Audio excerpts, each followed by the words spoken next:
Welcome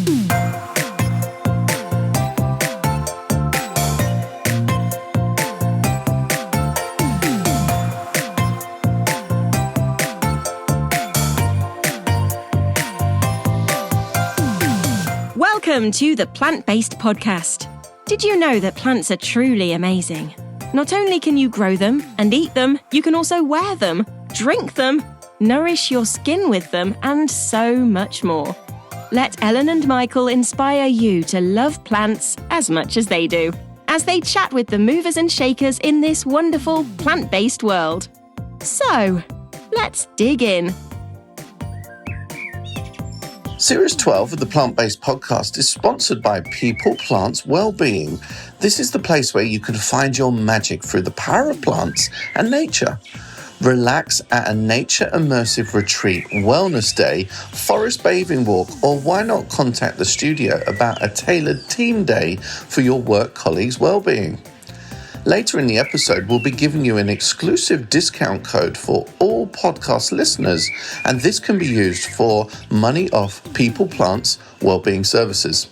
Find out more about Nature-Based Wellbeing Studio at peopleplantswellbeing.com or on Instagram under People, Plants, Wellbeing.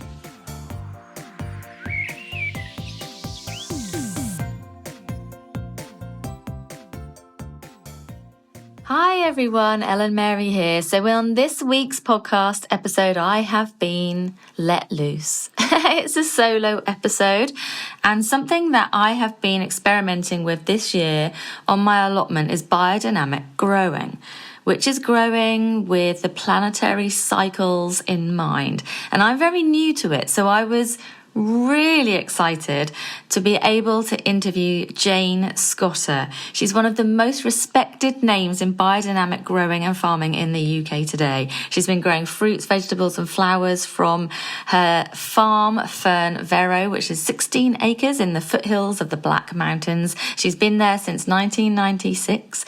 She also has an amazing farm-to-table collaboration, which she's going to tell you more about on the interview today. She's also launched her first ever online course, which teaches her very own unique approach to biodynamic growing, which you can find at createacademy.com. But again, Jane's going to tell you all about that herself. And if you're wondering, or thinking that biodynamic kind of sounds fairly intimidating, Jane breaks that down and can show you that approach to gardening, like syncing your plot or your garden in with the cycles of the biodynamic calendar, is hugely rewarding and so beneficial for the environment. And it also creates more nutritious and healthy produce, but Jane's going to tell you more about that. So the course with Create's made for people who were taking their first steps into biodynamic gardening. So I was super excited to get access to that and be able to look through it. It's just amazing. It resonates with me so much because, it's really about being in touch with the land and the universe and, finding and feeling that kind of intuitive link to your garden.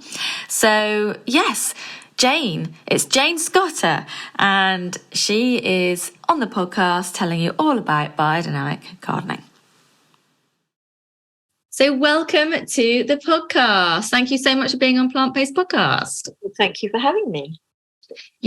Before we started to record, you said to me, I like your background with all the houseplants. I actually love your background. You've got jars and vases and dried flowers, and it looks like a real kind of artisan, busy little workshop office. It is exactly that. It is very busy. Usually I have lots more flowers, but time is, always up against me, really. So I haven't got as many as I would like, but I often take lots of time to put lots and lots of flowers on my desk, so that, I say to myself that it's experimental and I have to do that to know how the vase life is and those things. But I like doing that, but I haven't done as much of it lately as I would have liked. But it is a busy office, dogs and books and, files full of invoices. But yeah, it's always a very busy place. Well, it looks like a lovely place to be, that's for sure. And I've obviously seen online lots about Fern Verrow and through the Create Academy and through your Instagram. And it just looks absolutely wonderful. And I know we'll get into chatting more about that soon. But I think just let's go back to the beginning. How did you get into gardening in the first place? Well, I fell into it, I must say. I've been here at Fern Verrow for getting on for 30 years, 28 years exactly. But, getting on 30, which is kind of makes me gasp that very, very large part of my life is having lived here and working the land and growing. It has gone by super, super fast. Previous to that, I was in London for close to 25 years or so. And no, not quite that long, can't be, otherwise that makes me very old. Anyway, a long time. And I was a partner at Neal's Yard Dairy. So, I come from a sort of food, background, retailing background and so on. And I just sort of one day really wanted to, move out of London. Extremely naively. I had not really a clue. Like, I've done everything. I want to do it, so I'll go and do it. And it's very lucky, probably, that I've got determination and will and drive and so on. Not particularly qualified in anything else, but being able to work hard and I'm very devoted to working hard. I enjoy work a lot. And so I just upped sticks and came here and, decided I want to probably very romantically grow my own food. And it was just in 1996 when there was that turn, and organics was becoming, the popular word at the moment. And, but I was always about the flavour and the interesting flavours and the beauty of the food. And that's always what's driven me. But the organics is kind of sort of, if you want it to taste amazing, if you want it to be very, very beautiful, then you have to do it organically. I can spot, a sort of chemically grown plant against an organic plant. There are 100 places. So, but I want it to taste good, and I'm prepared to do the work and put in all the effort to make it be as delicious and as beautiful as possible. So I came from London, and I bought a Fern Verrow, which has 9 acres of grassland.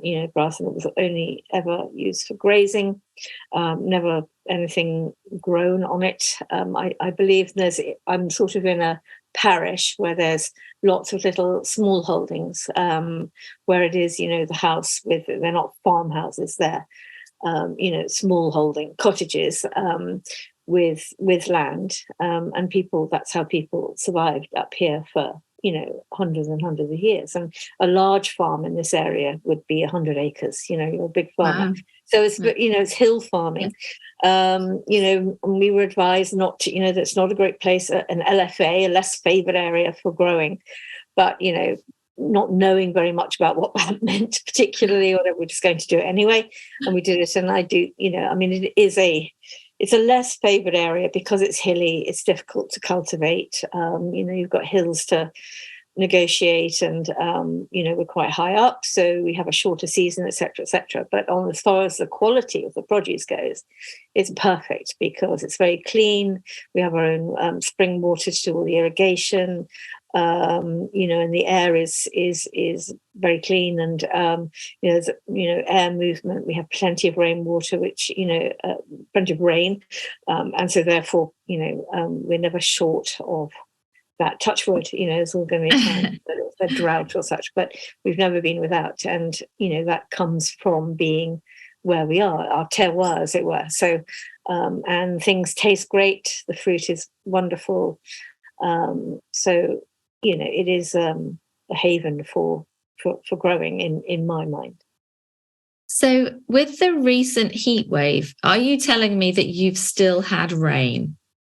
We have actually. We've had I'm so jealous. two really nice thunderstorms that weren't too bad. It started with nice little droplets, so prepares the land. What you don't want is it tearing down and all the seeds bounce out of the ground, or everything gets covered in mud because the dust from the soil bounces up onto the nice green leaves.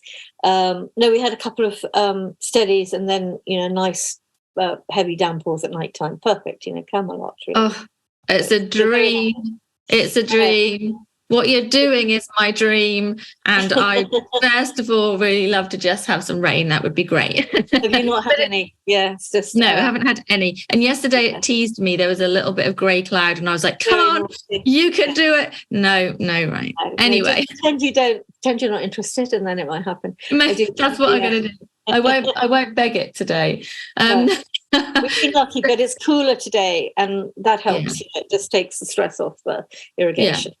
But I'm looking forward to. I think there's some rain forecasted for the week, but I don't believe it till I see it. Yeah. Same. So you mentioned before that you kind of moved there with this romantic idea of growing, and found yourself out there, on a hilly landscape to grow, but you've obviously made that work for you. And you were mentioning about how you love the flavors and the food, and that's kind of what it's all about for you. So with all of the food that you grow there at Fern Verrow, what do you do with it? What happens next once it's grown? I work in a very joyful collaboration with a chef called Skye Gingell, who has a restaurant in London called Spring. And about getting on for 10 years ago, she approached me and asked if I'd be interested in doing a farm to table collaboration, which was at that time quite, the new thing. There's quite a few people doing it now. And that was sort of a dream come true, really. When I'd, been beetling down the M4, selling my produce in London for a long time and having to, leave here every Friday night and sell my goods and then drive home again and then busy. Now I work with Skye. They take the vast majority of our produce. They grow I grow quite a lot of flowers now, which I again sell to Spring for the restaurant. But I sell to a few florists and so on, and I like growing flowers. That's something that I've probably been doing for about 10 years now, and enjoy that hugely. And the whole British flower movement is growing. And just a couple of, I sell to Heckfield Hotel, Heckfield Place in outside of Reading, and a couple of sort of other people that I've known from my London days and so on. But the vast majority goes to Spring, and Skye is the person that I grow for. So when I'm choosing my seeds, when I'm working out my quantities and my varieties and all these things, it's all with what she would like in mind. She's my inspiration, as it were. Wonderful. So all of that good food goes to lots of hungry people who want to eat organic produce. Skye is she's forward thinking, and she truly believes and has knowledge of what it takes to be a farmer. She knows it's really hard work, and that the true cost of food is never met. It really isn't, with the labor that's involved and the, cost of living increase and all these sorts of things. And she pays me well. And we've both always said, if it's not viable, then it's not sustainable. And we're trying to drive this sustainability thing, and this is a buzzword that's overused and stuff, but to sustain something is to keep it going. And if you can't pay your bills and you can't give a decent wage to your employees, then that's not sustainable, because it's not fun for anybody. But she pays me very well. She's very generous with if we've got glut, she'll, step up and say, okay, well, we'll make ice cream, or we'll make cordials, or we'll, pop those in the freezer and, use those lovely fruits in the winters, things like that. We're very creative. And so we both have that kind of outlook to making it work. And we've had a very nice relationship and friendship throughout. So, it's been a wonderful journey. Yeah, it sounds like a lovely collaboration for sure. Now you are certified with the Biodynamic Association. That's right? Yeah. And this is the topic it's really exciting to me, because this is the first year that I have started to research into it a little bit more, to do this as a home gardener. And when did you decide to grow biodynamically? What does that mean, and why do you use that? I came across it, fell into it again when I was looking, because I wanted to be certified, because it's very important to give that guarantee. That's one thing that anyone who has any of these emblems. I'm actually with Demeter, who certified the Biodynamic Association. That Demeter is the name of the certifying body, and in the Soil Association of Farmers and Growers and things. And when that symbol is or that number, you have a producer number, is on your invoice, on your packaging, on anything like that, guarantees that that person, that farmer, has been inspected by a qualified inspector who runs through all your paperwork, walks over your farm annually and checks that you are doing what you're supposed to be doing. You haven't got sneaky amounts of, pesticides, locked behind the shed out of view, because you can see if it's been on the land. So they give the customer the guarantee that what they are buying is the real deal. And I think that's incredibly important. And I think it's actually quite rare a lot of the time. And so I wanted to be certified. So I chose the Demeter really because the Biodynamic Association were so friendly and helpful and very encouraging for us to join.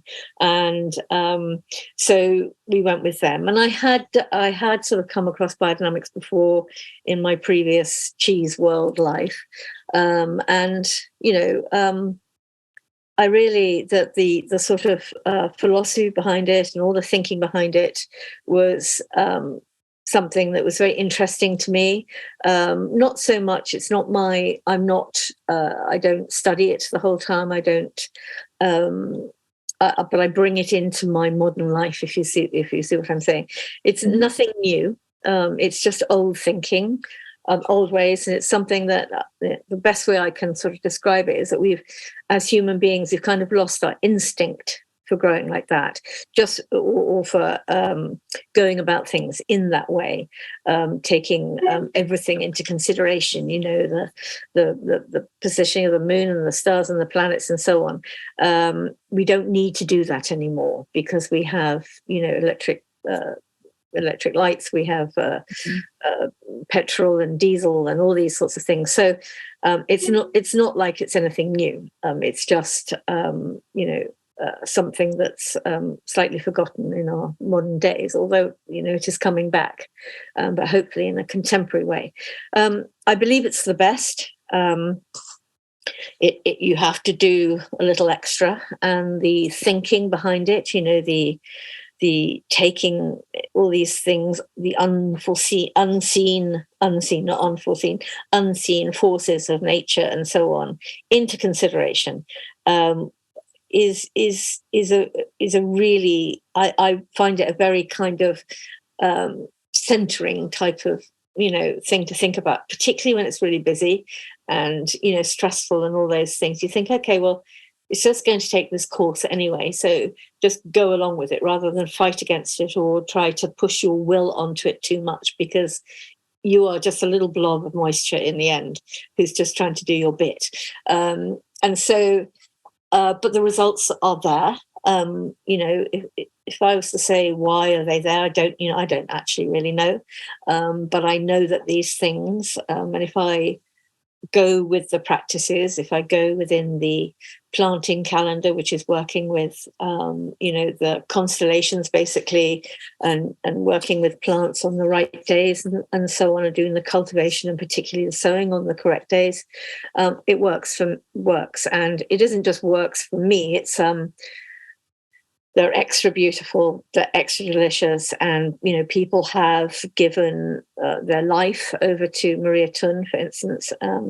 She gave her life over to testing all of these things, and the quality is good. The nutrition, is beyond. So it works for me, and I like doing it. So that's why I do it. Yeah. Do you think that it makes you feel a much closer connection to the land and the universe in total? Yes and no. And I have anyway, just by, I do have a close connection with the soil because I'm weeding and I'm, and I'm thinking about it constantly, that it is my life. And I have to make decisions about things that are, out of my control. If it is raining very hard, what do I do about those strawberries up the hill? What am I going to? I can't pick them when they're wet. I'm going to lose them. So how do I work that out? If there's a drought, what do I do?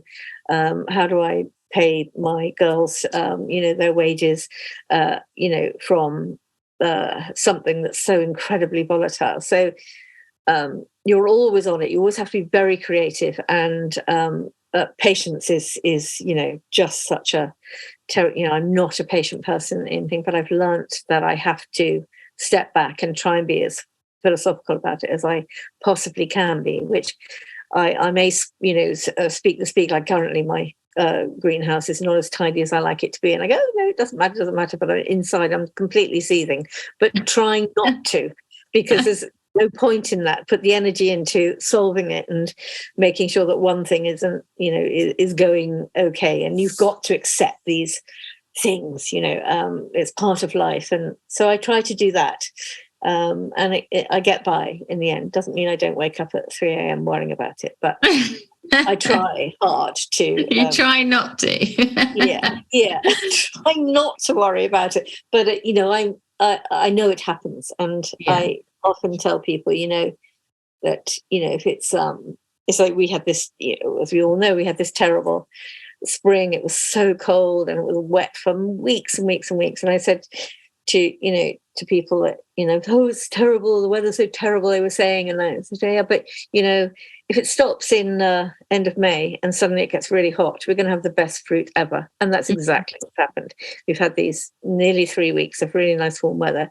The strawberries are huge, sweet as, delicious, gluts all over the place in the soft fruit department. So, there we are. It's good for something. So you have to approach it like that. Otherwise you just spin around in circles, I think. Yeah, absolutely. So what, for somebody who, doesn't know what biodynamic growing is, obviously we've just touched on a lot of it there, but what are the core principles of the method? If there's kind of 2 or 3 things perhaps that are the core principles that you could talk us through. Well, basically, the most important thing to remember is organics.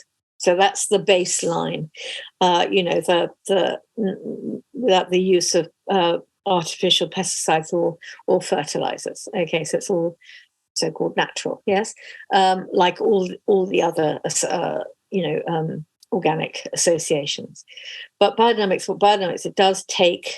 As I said before, the unseen forces of, say, the universe, where we all know about the moon and the influence it has on us with the tides and so on. But there is a much bigger thing, and so that the basically the positioning of the sun and the moon and the stars at any one time has a certain effect on the plants and on us, but on the plants when it comes to the growing, this is where we have this calendar that it's separated into root, flower, leaf, and what's the other one?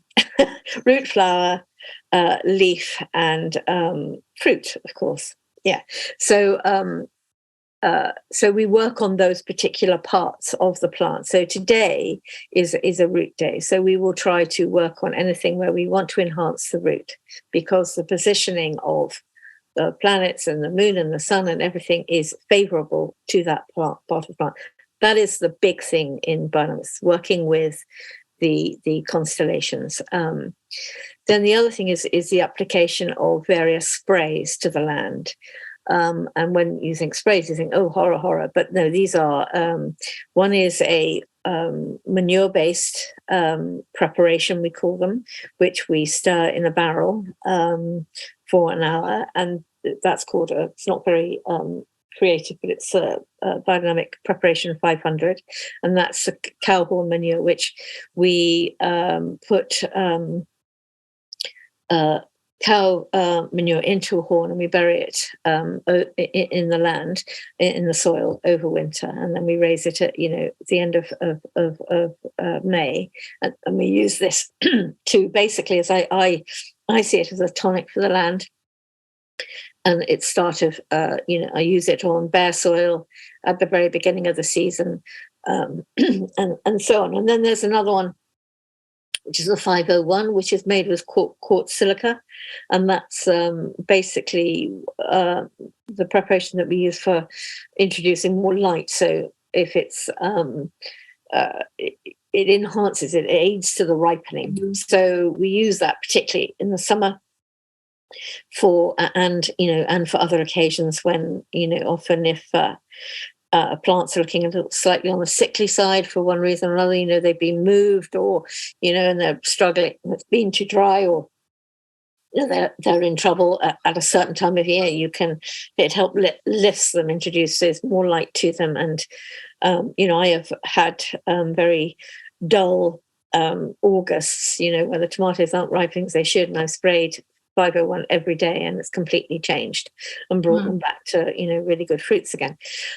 So the application of those two preparations to the land, and some herbal preparations added to compost, are the things that make you a biodynamic grower. Those are the things that, there are many other things, but those are things that will that you must do to be able to certify yourself as a biodynamic grower. Okay, so if somebody wanted, if somebody wanted to start at home, perhaps if they have an allotment or a small piece of land or a small holding themselves, where would they get started? What tips do you have? Go to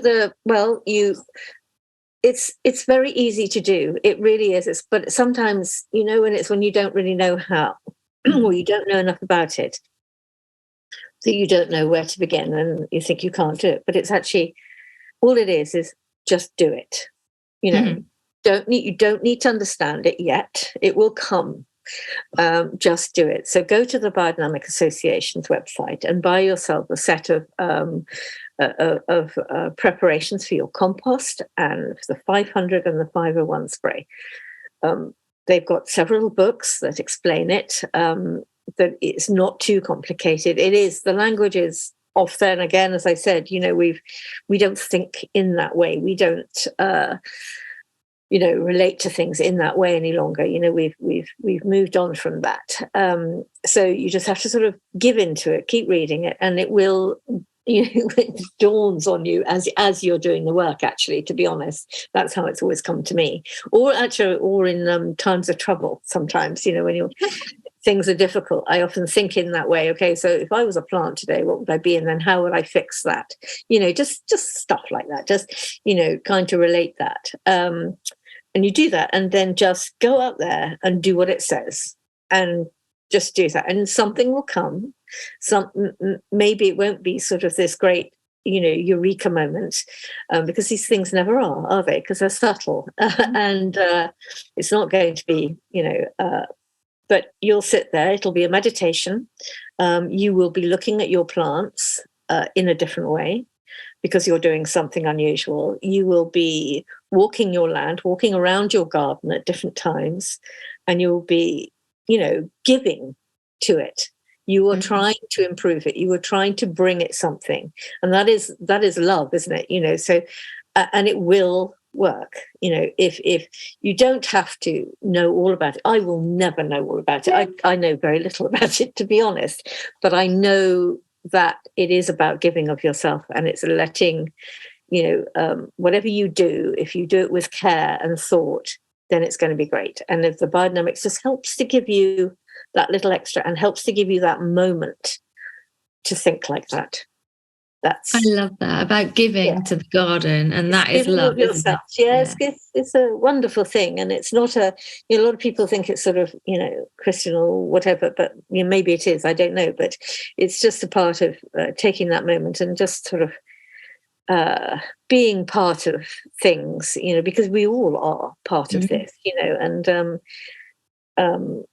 it's about connecting with that. That's the connection, is that you fall in love with growing and stuff. And if you do that, you're going to be a good grower. There's absolutely no question. Yeah. I love that. That's so positive. And I think, we've lost that sort of connection, over, very many years. But like you said, this isn't actually new. This is how, people used to grow, because we didn't have, machinery and pesticides and insecticides. We worked with the land, and you had to give to it. That's what you did. And with the season, you came out of your cave and you looked up, and the sun was rising in a certain way. You think, okay, well, when it's in that place, that's when I'm supposed to put my root into the ground, as basic as that, because that's what they had, and you could look at the clouds and know when it was going to rain, and so that's a good time to do that. And and it's very easy for us now, but it is, it's a very nice way to go about your life. It isn't hard work, because it's the hardest work ever, growing and working with the elements and so on. It's physically hard, can be very stressful and taxing and all these things, and you can lose everything, by some sort of freakish weather. But it's a wonderful thing to be part of. Yeah, I quite agree with you. And now also not just the Biodynamics Association, but you very recently released an absolutely beautiful course with the Create Academy, and I felt very honoured to be able to see it early on, and lovely videos. But I love how you take listeners or viewers or anyone who comes onto the course right from the very beginning, like the tools that you use, and then all the way through different aspects of biodynamic gardening and just growing organically. It's just an absolutely lovely course. Just tell us a little bit more about what's in that course for listeners. Well, it's really just my experience, coming from knowing absolutely nothing. I'm not, I'm completely self-taught, and I'm not a sort of, I don't study by the book. I'm going to go out there and I'm going to do this and I'm going to make it work. And, I enjoy the work. I like trying to make something good, and a lot of my thoughts always about the beauty. I want things to look really beautiful. That's I think that is my reward. I think for all of it is that where I live is beautiful and it's full of colour and life. And at the moment, everything's huge, and from all the rain and all the lovely warmth we've had, and it's and I put that there. I grew that. I put that into the ground and made that work. So I've forgotten the question now. Just a little bit about the course. That's the course. That's right. So yes, it's just my walking through the farm, through the different seasons, and talking about the plants that are in the ground and how we put them in the ground. And so nice to bring out all the great tools. We go through trying out so many things, and there's some really great equipment out there, and it definitely, I say to the girls who work for me, it's the right tool for the right job. If it's very dry and you've got little tiny weeds, this is the tool that you will use. And those things, they make so much difference. And so I like to show those off, and good techniques, and because it's so, the whole growing is so labor intensive, I'd like to give any tips and help to people that will save that, because that's a very positive thing, is to not wear yourself out completely with it. it was a very nice experience, and we were having a very good year at the time. Everything was looking very beautiful. And just telling my story really, and giving my experience and from observation and from having my hands in the soil for many years, and the trials and tribulations, and what do the biggest question everyone asks me, what do you do with slugs? That's always my thing with people. How do you cope with that? Well, you put up with it quite a bit, but you have to deal with it, so that's what I was trying to do, is just tell everybody how I got to where I am, with the growing and my approach to it. Yeah. So when I had a look, I really liked the fact that they're kind of in bite-sized videos. So there's, I think, just over 30 bite-sized video lessons, just all about preparing, nourishing your garden with biodynamic calendar in mind. I think, it's very simple. There is a lot to it. People often think, gardening is, it's an easy thing. There's a skill to weeding. There really is. I have great weeders, thorough weeders. I have people who aren't so good at it. It's about the detail, and, speed, and, the way you position your body, the way you handle the tool, and all these things. So, it was just all starting from sowing the seed, how to do that, when to do that. The watering of seeds is super, super important, particularly in sort of months where it can be winter and summer at any time, like, the end of March, April time. You don't really know what the weather's going to be like at the time. You have to be very, very astute and very careful with how you water the seedlings and so on, otherwise you lose them. And then taking advantage of the weather, and when to do things and when not to do things, just the little tricks of the trade. Absolutely wonderful. You can find Jane's course at createacademy.com, and there's other courses on there as well. Loads of them. I'm in very good company, I have to say. Feel very privileged to be. Well, I'm sure that they feel privileged too. Possibly. Where can listeners find you online, and any more about Fern Verrow as well? Well, there's plenty online. I'm very busy on growing lots of projects at the moment, but there's I have a website which can show you there's some very beautiful pictures of the farm and so on, and a little bit of what we do here. You can go to Spring Restaurant to enjoy the food. I'm also involved at Heckfield Place, where I'm also the head grower there. And that's just in Hampshire, and you can visit that market garden there. There's a produce sale on the first and third Saturday of every month, which I'm often at. And we've been biodynamic there for 5 or 6 years now, and it's really developing. It's very different land to what I have here, I've had to sort of relearn a few things with the different soil and the extremely different conditions.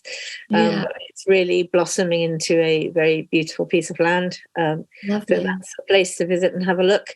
But there's various articles and so on. Lots. Instagram, of course, and of course the course. I'm very, it's very nice to see how beautiful the farm does look, through the camera, and it was so beautifully filmed and sensitively filmed, So that's a great thing. But I'm here and there. I guess I've done a podcast with Sarah Raven, couple there, but. Search the name and see what comes up, I think. Absolutely. There's plenty, because I did search. Good. And you can find Fern Verrow on Instagram, simply Fern Verrow, where you'll find lots of fruit and biodynamic gardening results. And you can also follow Spring_LDN, that's Spring London, so you can see where all of that delicious food goes to and what it turns into in the end as well. Thank you so much, Jane, for coming on. You're very welcome. It's been such a pleasure, and it's really really inspired me as well, just to, think a little bit more about biodynamic gardening on my allotment. Like I said before, this year's the first year I've started to kind of just touch on it, learn a bit about it, like taking it in small steps. Yes. But so far, so good. So I think that hopefully this is something that more people become interested in as well. Yeah, I hope so too. It is, for me, it's the very best of growing practice. And there was a question that you had on your little blurb that you sent me prior to this, is that why is it not that popular? Yeah, and I think about that quite a lot. And the reason is, well, I'm going to be brutally honest, and the association is not very good at putting themselves forward. That is one thing. But on the other hand, in the wine world, biodynamics are king. They really are. And if you mention, such a thing, biodynamic wine is considered to be the best. But this is not, just rich hippies or any of that sort of nonsense. It's right through the whole thing. So I think if there was a little bit more, it's hard to understand, as we've talked about before, and it's hard to get your head round. But, you try it and keep with it, and it's not a difficult thing, and it doesn't occupy a lot of time to do. And it's as I said, it's a very nice thing to do, but the results will come, and that's what will make it popular, because people will see the quality. And it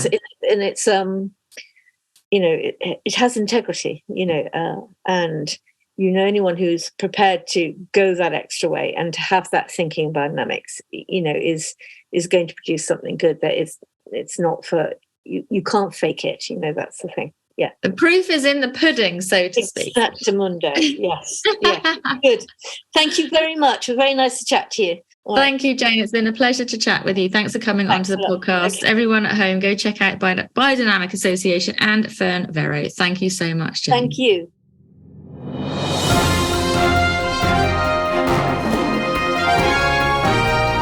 Welcome to the Plant Based Podcast News, your horticultural news roundup for the week.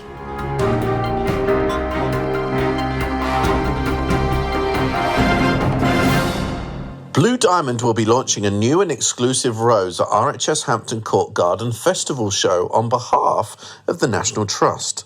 Rose Mottisfont, bred by Rose and Tantal, is a fragrant hybrid tea rose named after the National Trust property of the same name in Romney, Hampshire. That place is home to a rose garden including the National Collection of pre-1900 old-fashioned roses. 10% of the retail sales from every rose will be donated to the National Trust. A well-known Norfolk garden centre is now up for sale, along with its online rose business and popular tea rooms. Peter Beale's Garden Centre in Attleborough is now on the market with Christie & Co. for $1.45 million. The roses grown at the centre are internationally acclaimed. They've won 25 gold medals at Chelsea Flower Show over the years. They are really well known, so if you can scrape the cash together, you could own a thriving rose business.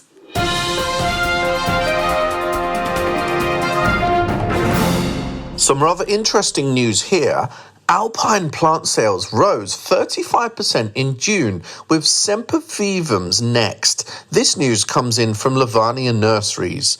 Lavania's Lee Chambers said, Alpine sales have been very strong throughout May and June for us. We've outperformed 2002 sales by 35%. This is thanks to sempervivums such as Arctic White, Coral Red and Lemon Flare. King Charles once said, "For me, the magnificent, gloriously apparelled delphinium, with its impeccable bearing and massed in platoons, holds pride of place in my botanical affections." And because of that very quote, since King Charles's coronation, searches for the delphinium have grown by 88%. So if you love delphiniums, and you love the royals, you best have them growing in your garden soon.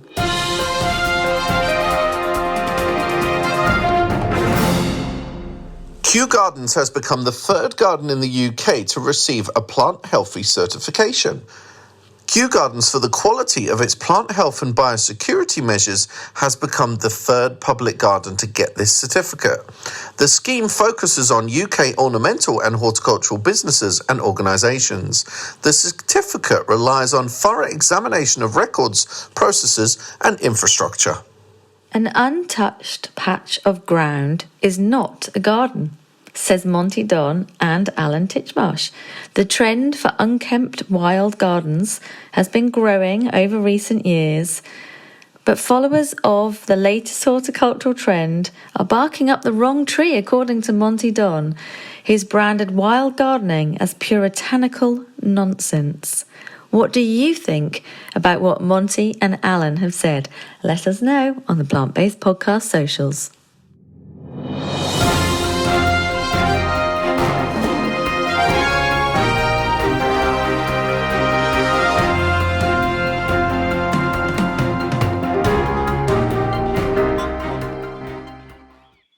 Series 12 of the Plant Based Podcast is sponsored by People Plants Wellbeing, the nature-based wellness studio where you can find your magic through the power of plants and nature.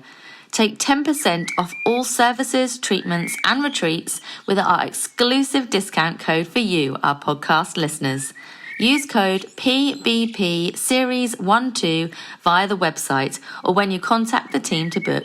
Next wellness days are coming up soon. Find out more and book your place at peopleplantswellbeing.com or on Instagram at peopleplantswellbeing.